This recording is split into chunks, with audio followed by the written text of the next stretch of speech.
La miseria está extremadamente mal vista y la idea de entender la empatía se considera anticuada.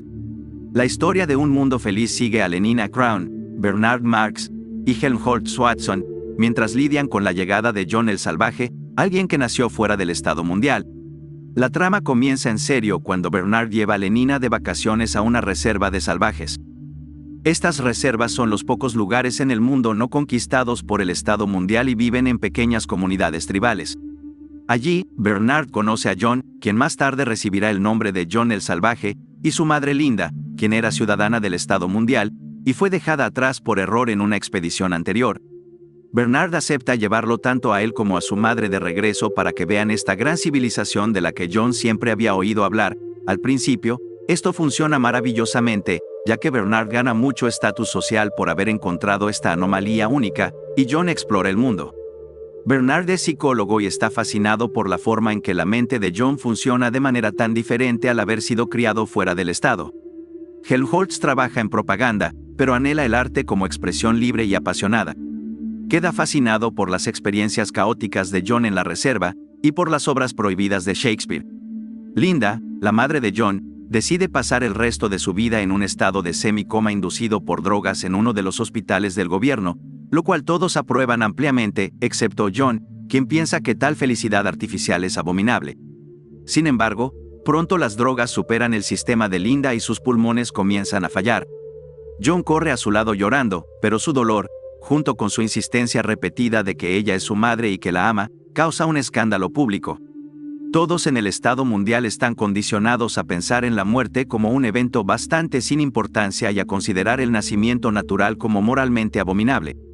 Se les da a los niños recorridos alrededor de los moribundos para condicionarlos a la muerte, y cuando alguien ya no es útil para el Estado, no se le considera de mucho valor de todos modos. El comportamiento impredecible de John y sus expresiones naturales de sufrimiento se perciben como perturbadores para la sociedad. Como resultado, John, Bernard y Helmholtz son llevados ante Mustafa Mond, uno de los 10 controladores mundiales. Mustafa y John entablan un fascinante diálogo filosófico sobre el valor de diferentes aspectos de la experiencia humana.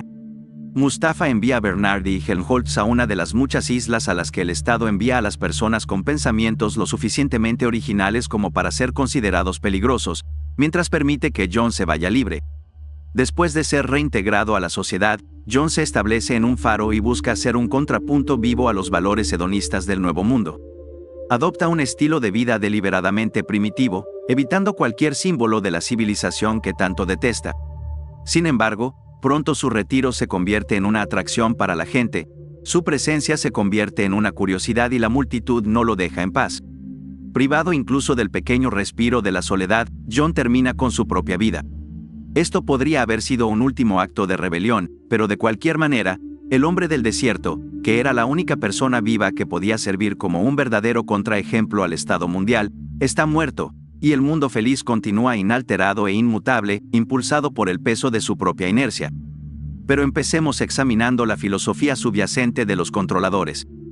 Después de todo, con la diferencia en el pensamiento podría venir la diferencia en la acción, y con la diferencia en la acción podría surgir el conflicto social y la agitación.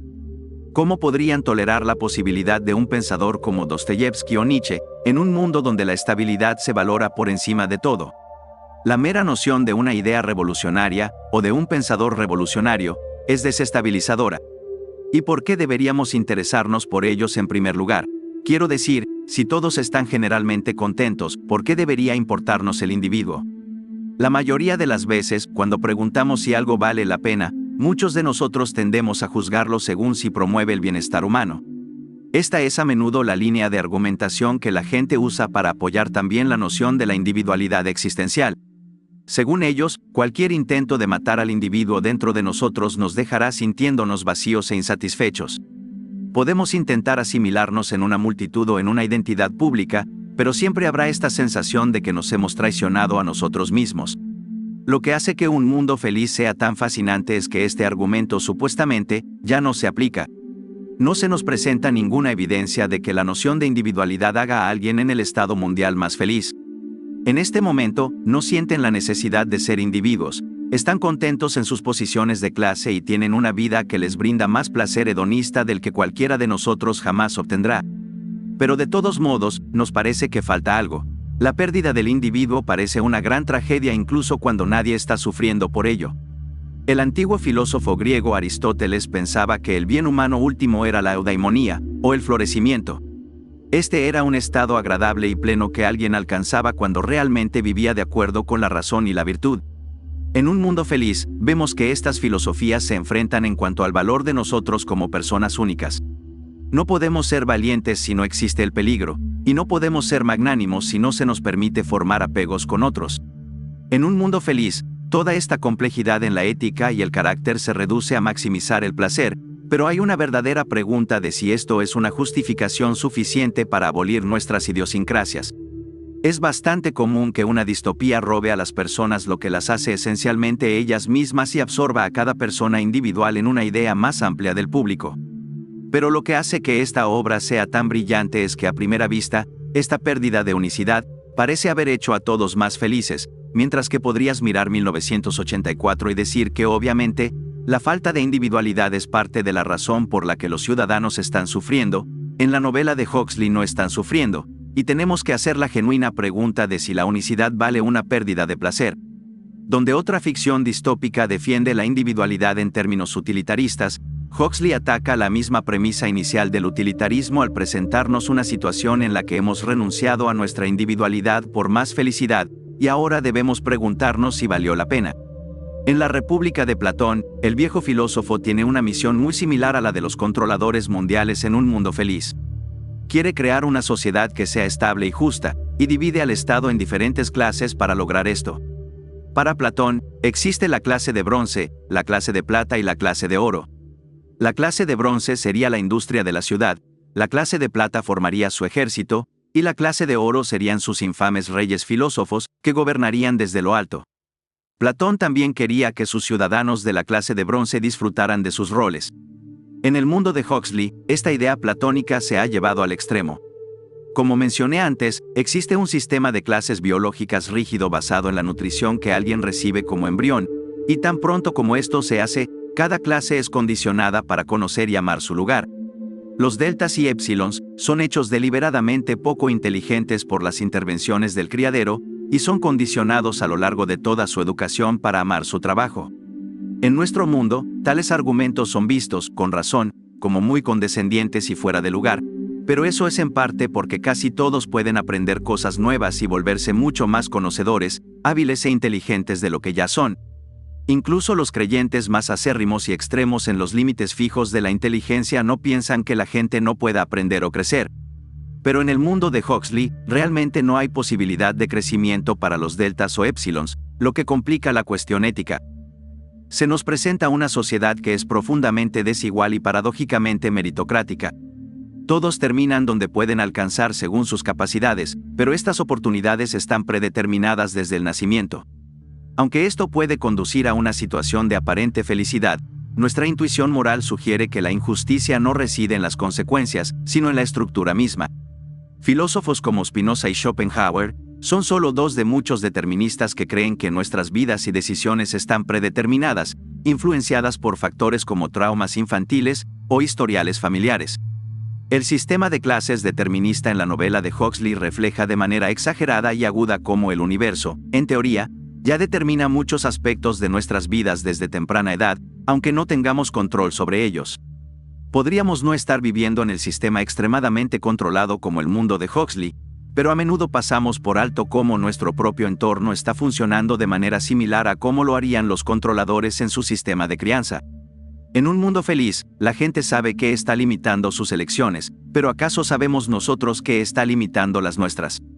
¿Acaso sabemos en qué medida podemos realmente atribuirnos el mérito de nuestra posición en la vida, considerando cuánto han intervenido factores causales fuera de nuestro control? En una carta, Kafka describe que él y sus novelas son inseparables. Esta afirmación refleja la típica intensidad de la vida artística, pero también destaca algo fundamental para la satisfacción personal, y esto es la capacidad de crear.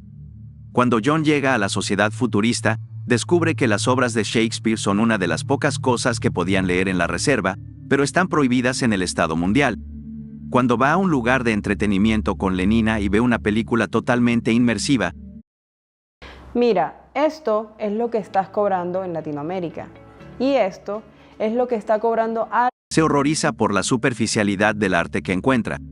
Las tramas son predecibles y los personajes son simples, sin desafiar ni revelar nada significativo, sin fomentar la reflexión ni plantear preguntas interesantes, y esta frustración por el arte es compartida por el propagandista Helmholtz. Helmholtz quiere desesperadamente crear arte, pero a pesar de ser uno de los pensadores más profundos que alguien ha conocido en el Estado mundial, no puede convocar nada de profundidad. Cuando se encuentra con las obras de Shakespeare a través de John, queda asombrado por la creatividad en exhibición.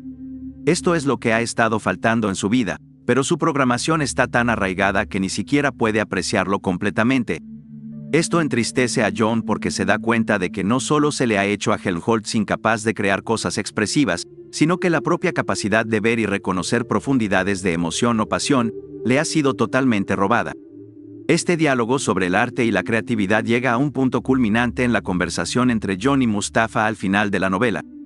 John lamenta el estado del arte en el Nuevo Mundo, y Mustafa sorprendentemente está de acuerdo. Dice que no hay nada que ellos hagan, o incluso puedan hacer, que se compare con Shakespeare. Según él, no se puede tener arte excepto mediante el sufrimiento y la lucha.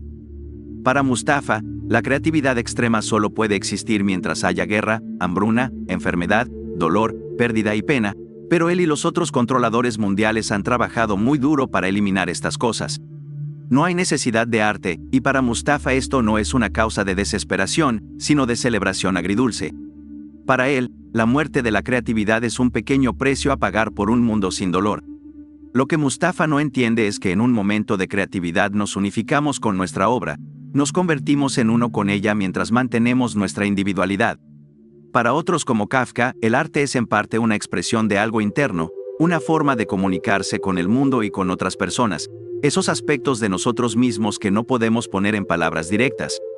El escritor y filósofo ruso Fyodor Dostoyevsky dijo que una de las cosas insoportables de la vida en su campo de prisioneros era su incapacidad para poner plumas sobre papel. Estaba constantemente lleno de ideas y éstas le gritaban para ser expresadas, pero su voluntad estaba frustrada, y muchas personas sienten esto hasta cierto punto.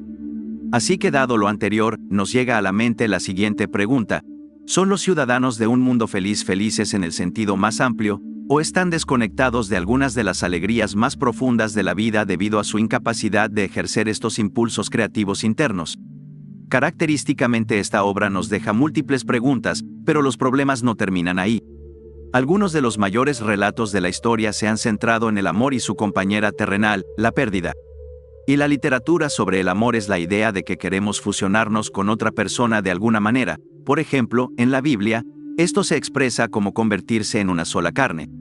Así que es notable que en un mundo feliz, los controladores hayan intentado eliminar este deseo en nosotros, condicionándonos a no tenerlo. En lugar de este deseo de fusionarnos con otro, existe el axioma de que todos pertenecen a todos los demás, y hay un amor que es totalmente libre. En el Estado mundial, la palabra libre significa sin restricciones. Hacer el amor se considera casi como hacer cualquier otra cosa trivial. La misma Lenina es vista como extraña por tener impulsos ligeramente comprometidos. Ya que ésta se obsesiona con John de manera singular, sus amigos y los demás ciudadanos encuentran esto totalmente extraño. Para ellos, el amor y el acto sexual no implican afecto genuino, sino solo una actividad recreativa simple y sin mayor significado. La visión del amor en el Estado mundial es intrigante, porque combina un enfoque profundamente individualista con un fuerte componente colectivista. Aunque aparenta libertad, en realidad limita la profundidad emocional. Todos pueden poseer y ser poseídos superficialmente, pero las conexiones reales y significativas están prohibidas.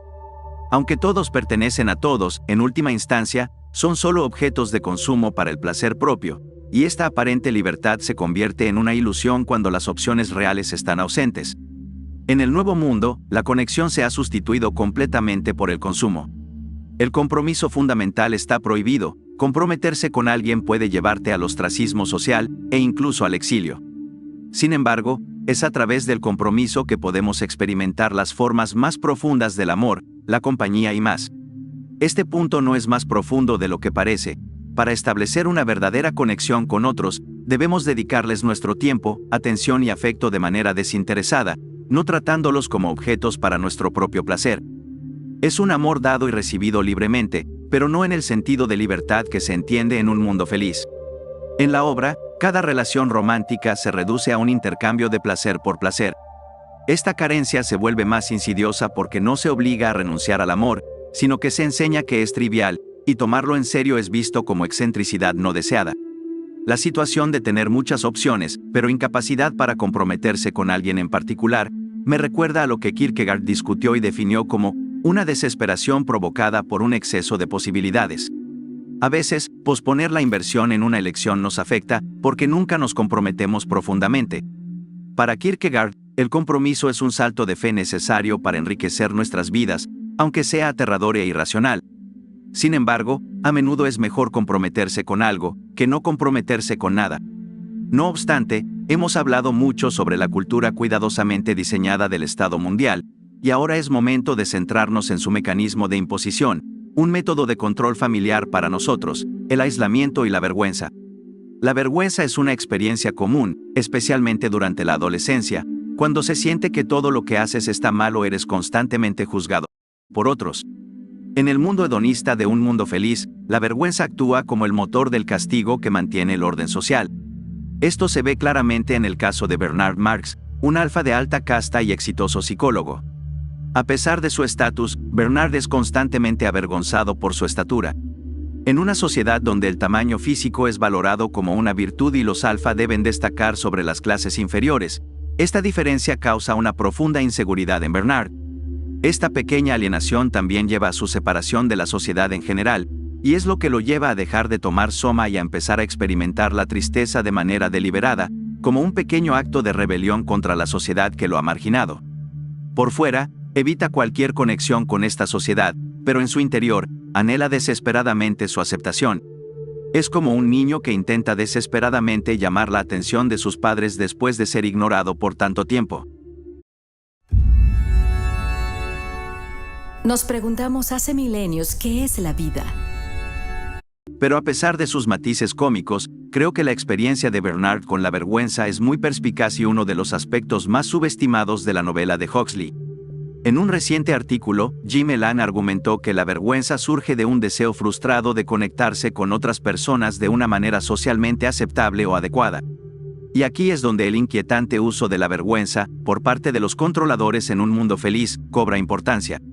Cada niño es condicionado desde el nacimiento para desear socialización y compañía. En otras palabras, la configuración es perfecta para hacer que la vergüenza sea lo más dolorosa posible.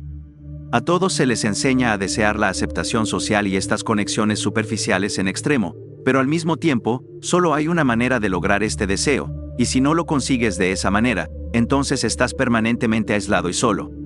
Esta es la naturaleza existencialmente aterradora de la vergüenza, y es que aviva nuestro deseo de aceptación al mismo tiempo que nos lo niega.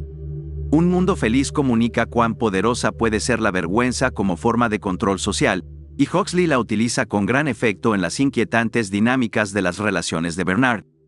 Huxley también nos recuerda los efectos duraderos del rechazo. Bernard ha enfrentado el rechazo toda su vida, y como resultado, se vuelve inmensamente vulnerable a traicionar sus principios ante el primer signo de aceptación.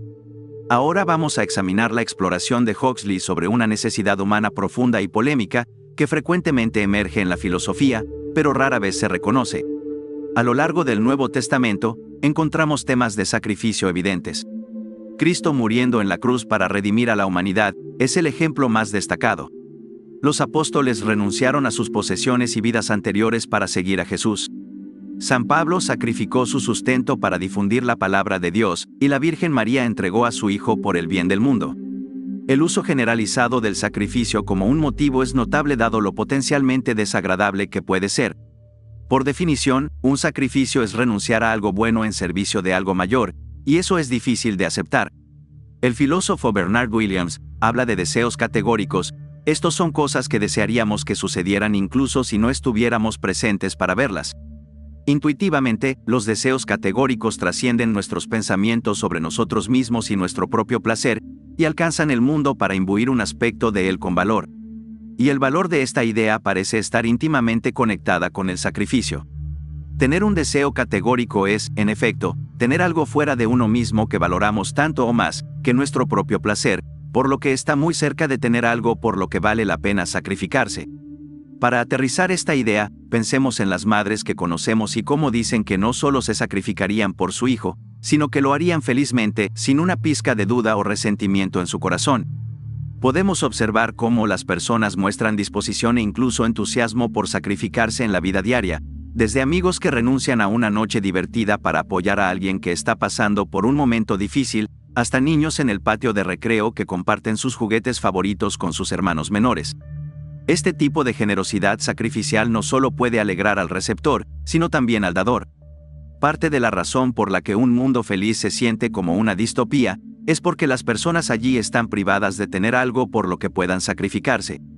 Detrás de las vaguedades sobre todos viviendo para los demás, hay muy pocos ejemplos de sacrificio genuino en el estado mundial. En la práctica, las personas simplemente buscan placer y evitan el malestar. Si están tristes, toman soma, y si sienten deseo, simplemente lo satisfacen sin pensarlo dos veces. Uno de los ejemplos más claros de esto viene en la relación entre John y Lenina. John claramente se siente atraído por Lenina, al igual que ella por él, pero no quiere consumar esto hasta que estén en un vínculo comprometido. Esto tiene poco sentido para Lenina, pero para John, la negación es en sí misma el punto.